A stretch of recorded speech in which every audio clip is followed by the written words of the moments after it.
Such a good recipe to share with you today. Oh, I'm so excited. We're making plant-based tacos today. Really great story. Sometimes necessity is the mother of invention.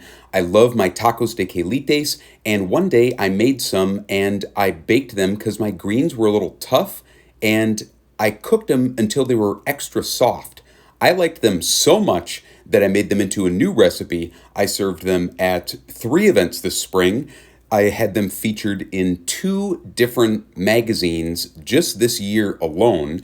And then the real kicker was I made a variation, another one that I'll share, that I served to 200 people at the Midwest Wild Harvest Festival. If you were there this year, you got to try them, and you know these things are good. Here's how to make it. So many different ways you can make it. I love using a mix of wild greens, like whatever I can find that's coming out of my yard.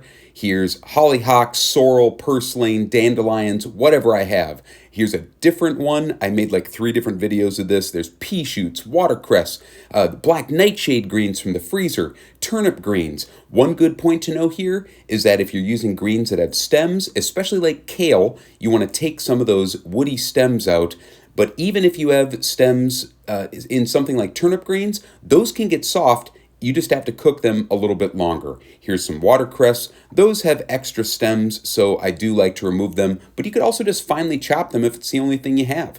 First step, after you get the greens, here's another version I made that was mostly mustard greens and watercress. Just blanch your greens for just a couple seconds in some salted water just to kind of compress their shape, and it's also going to help clean them. Here we're going to soak them in cold water. That'll help clean them if you're using a lot of wild greens, or if you're using greens from the store like turnip greens, they can be dirty. Squeeze the greens dry, get all the water out. Then we want to chop them roughly, or you could finely chop them just to make sure that they have kind of an even length so that there's no long pieces, because I like even sized pieces so that it's not, becoming stringy when you're biting it in a taco or in quesadillas. So I'm going to show you how to do both.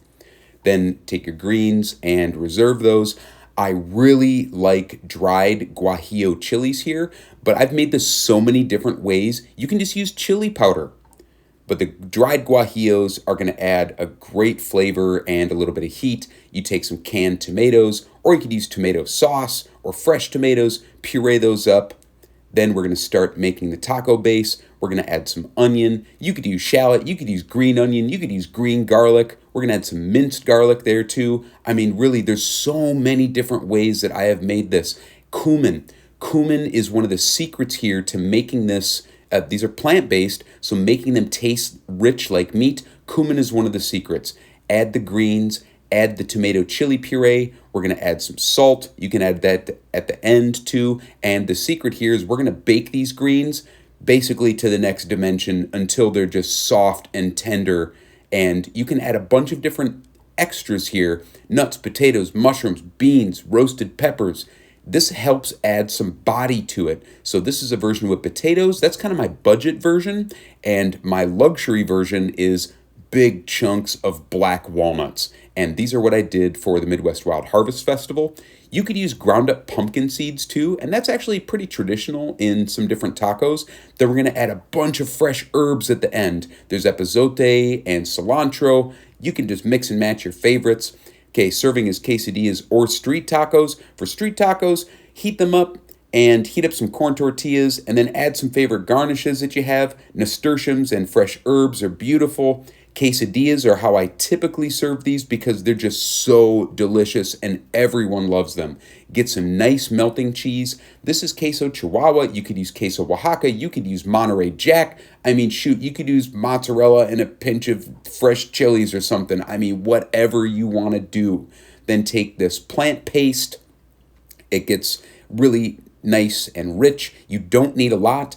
Put that on the corn tortillas and fry them up. Toast them, get them nice and hot. Serve them with some hot sauce, avocados. I mean, whatever you want. They're so good and so many different ways to make them.